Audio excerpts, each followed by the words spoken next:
Good grief, Colt muttered. Things just can't be simple for once, can they? The creatures were slow in their approach, but not as if they were sizing us up. There was something peculiar about the way that they moved. Not quite like predators hunting prey, more like a drone approaching its target. Their movements seemed calculated, methodical, almost robotic. You said no aliens, one of the Spetskas yelled out from the back. So what the hell is this? This doesn't change much, Colt said.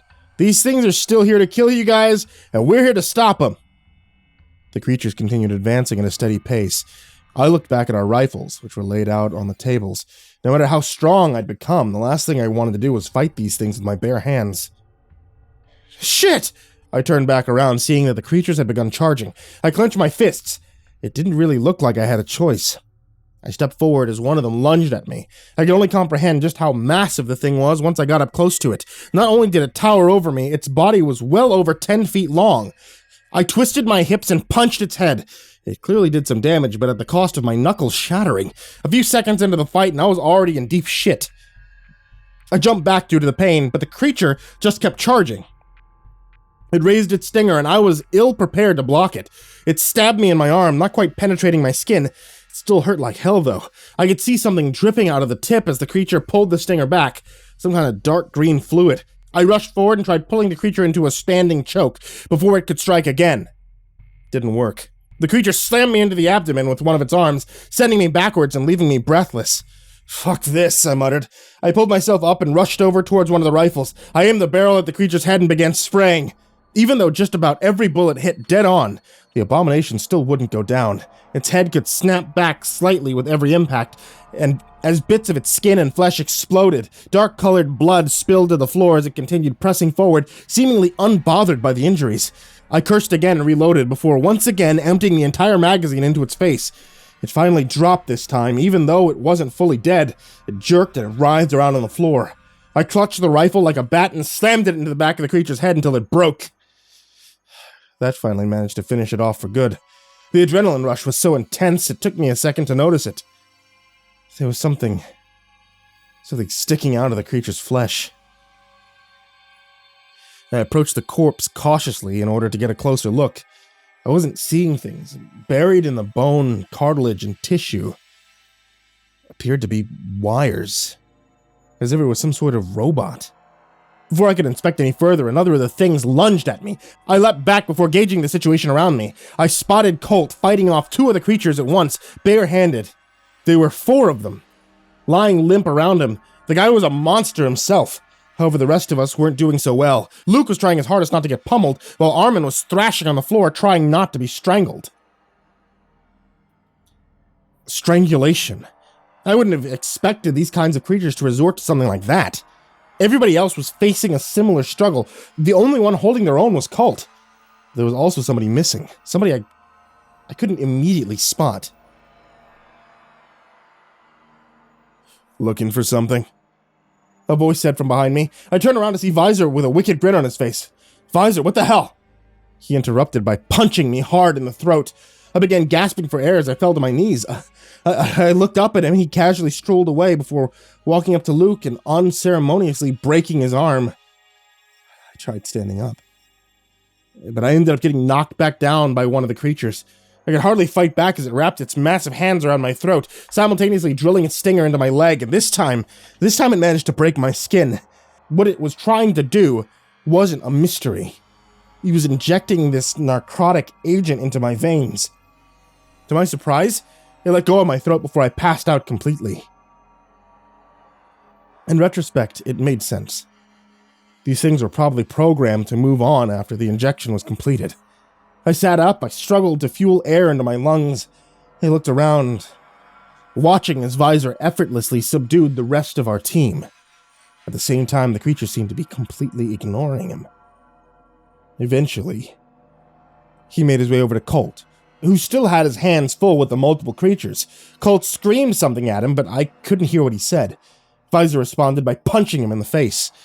Compared to the rest of us, it took him a little longer to take down Colt, but he still managed to do it without breaking so much as a sweat. It also didn't help that Colt was being tag-teamed by the creatures.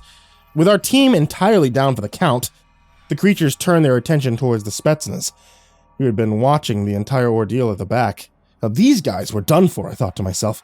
Fighting these creatures was a hellish experience, even with the serum. I could only imagine facing them in a normal state. It'd be a complete and utter slaughter.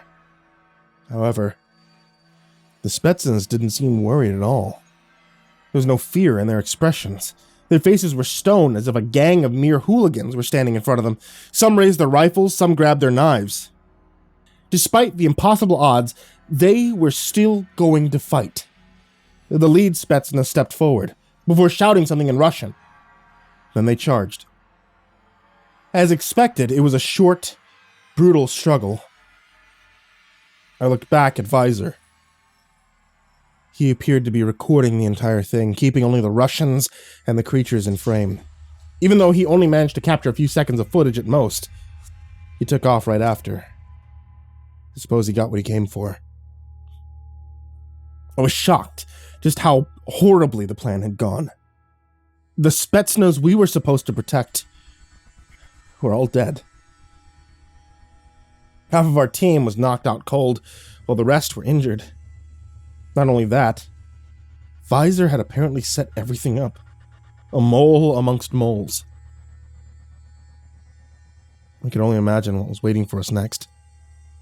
The creatures had become stationary after finishing off the Russians. The details we all started to align. These things were just machines made to look like biological entities. They were fake aliens. I could see Colt slowly pulling himself up as blood leaked from his nose in a large gash on his forehead. "Where'd Visor go?" he said, spitting out blood. "He took off," I responded. "After recording everything." Colt's eyes turned wide before he suddenly bolted up. "That fucker can't get away," he said before sprinting back down the corridor like a bat out of hell. Everybody else was too roughed up to follow after him. But I wasn't. My right fist was broken, but that was about the extent of my problems. I started running after Visor as well. We made it out of the underground complex and back into the woods, where we could see a trail of fresh footprints on the snow. We tracked his trail about 5 minutes before finally catching up to him. He didn't seem too alarmed. In fact, it looked like he was just taking a casual stroll through the woods. Colt wasn't about to waste time asking any questions. Immediately charging at him like a bull, he tried taking Visor down, but was met with an abrupt knee to the face instead. I tried running at Visor as well, but I was knocked down before I could even lift my arms. It happened so quick, I'm not even sure what kind of move he pulled on me. In any case, I wasn't getting back up. I felt like my liver had just burst open. Colt wasn't done yet, though. With blood pouring from his mouth, nose, and eyes, he lifted himself up and started advancing toward Visor again. What happened next was just a one-sided beatdown. Colt must have thrown over 50 strikes, only a couple landing. Even the first ones that hit didn't seem to faze Visor in the slightest. He just shrugged everything off.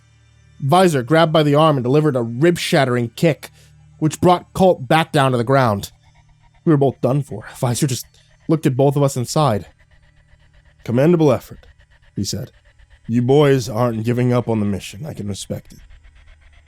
He leered over Colt. "But that also means it'd be dumb as fuck if I let you live." Visor grabbed Colt by the throat and squeezed. You're a rat fucking bastard," Colt rasped out as the air slowly vacated his lungs. Yeah, Visor said, nodding. "It is what it is." I wanted to pummel Visor right then and there with every fiber of my being, but I couldn't. I could only crawl towards them at a futile pace. "I'll get you next, buddy, don't you worry," he said, grinning smugly at me. Colt stopped struggling after about 10 seconds. "There you go," Visor said almost in a whisper. "Night-night." Then he turned his attention to me. Now, if you told me 10 years ago this is how I'd die, I'd probably laugh in your face. If you told me the same thing 1 year ago, well, that's a different story. At the end of the day, I had nobody to blame but myself. I never could go down the normal route, no matter how much the people in my life pleaded, no matter how much worry I caused them, I only ever wanted to live for myself. I still don't think there's anything wrong with that. I suppose things could have been different. Could have been better. Your thoughts race when death is lurking right in front of you. Though I don't know if time was slowing down in my mind or if Visor was just taking his sweet time walking over. But I had a lot of time to think, a lot of time to regret. I sighed and I closed my eyes. I never really believed in reincarnation, but at that moment, I tried. It's just that I thought that I'd do better in my next life. I was waiting for him to kill me. And I kept waiting. But it wasn't happening. Eventually I opened my eyes. Visor was standing only a few feet away from me, but his attention was focused elsewhere. I followed his gaze and spotted Luke standing at the edge of a clearing behind us.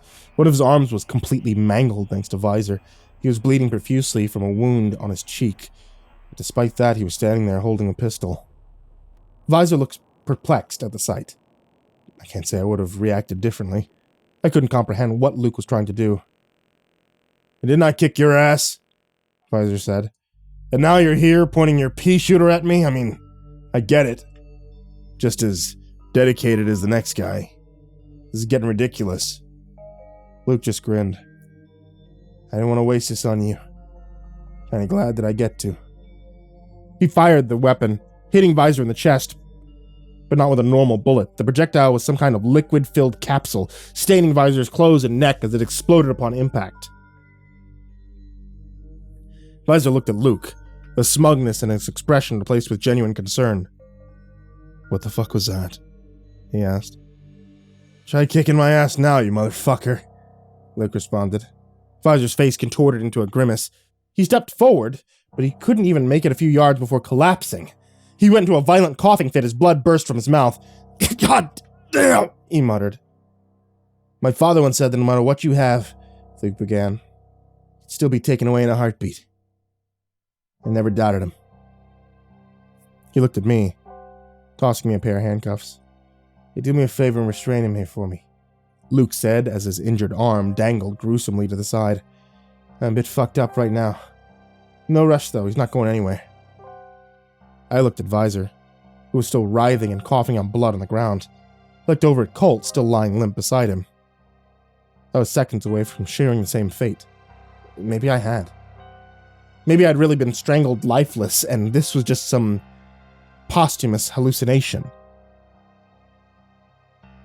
But I don't think the dead could feel as pissed off as I did at that moment. "What happens next?" I asked Luke. He shook his head. "I don't know for sure, but I think things are about to start moving. Quick."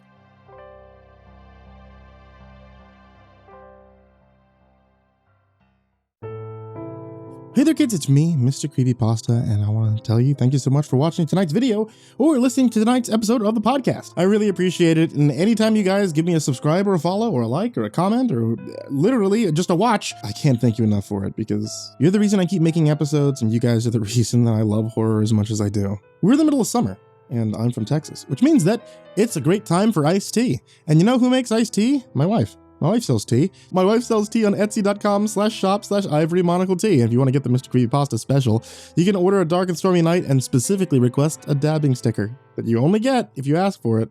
And as always, I want to give a very special thanks to all of my patrons at patreon.com/MrCreepyPasta, because you guys are the reasons I get to keep my lights on in the house and get wonderful little treats for my cats and everything like that. And also the reason why we keep getting special custom series just for the channel. So a special thanks to Jacob Shaffer, Jordan Alexander Sanchez, Bryon Arce, Ken Lando Higuchi, Bobby Karman, Tristain Pelton, Chase Burnett, Bardo Hawk 764, TheBananaMafia 1, Melancholy Corpse, Hollow Zero, Ferb, Harley, Billy Morrow, Morrow, Birch, Sashi Sazaku, Kayden the Spooky Boy, MyBodySoundsLikeRiceKrispys, AshWood, AshWood, Lord of the Weebs, Jay, Feyelocket, Miss Xandra, MrUnsettlingSpaghetti, Eurogore, Suji Campbell, Marco Takes Dabs 420, Stricken, Ozrine Fox, Robert White, Andres Garcia, Snails Brennan, Legit Quad Feed, James Bruce, Chris Lovins, Freddy Krueger, Tynan, Justin Johnson, Michael Scarborough, Infernal One, James Lowe, Lisa Cottrell, Caspian, Jordan Ells, Hades' Nephew, Tater Chip, Acid System, Prozac and Pancake Appreciation Society, Cryptic Nightmares, Someone You Love, Kiri the Sloth, Tommy Green, Sky Harbor, Caleb Dougal, Nina Smith, Nico Kayo, Rafael Rodriguez, The Ginger Bros, Aaron Stormcrow, Daniel Polson, Trace Miles, Corey Kenshin, and Peaceful Buddha. That's right, guys, at patreon.com/MrCreepyPasta, you could join this amazing list of people's names I mispronounce and the list of Patreons down there in the description. But of course, none of that is ever required. I just appreciate you guys subscribing and watching and honestly being here. So, to all of you, sweet dreams.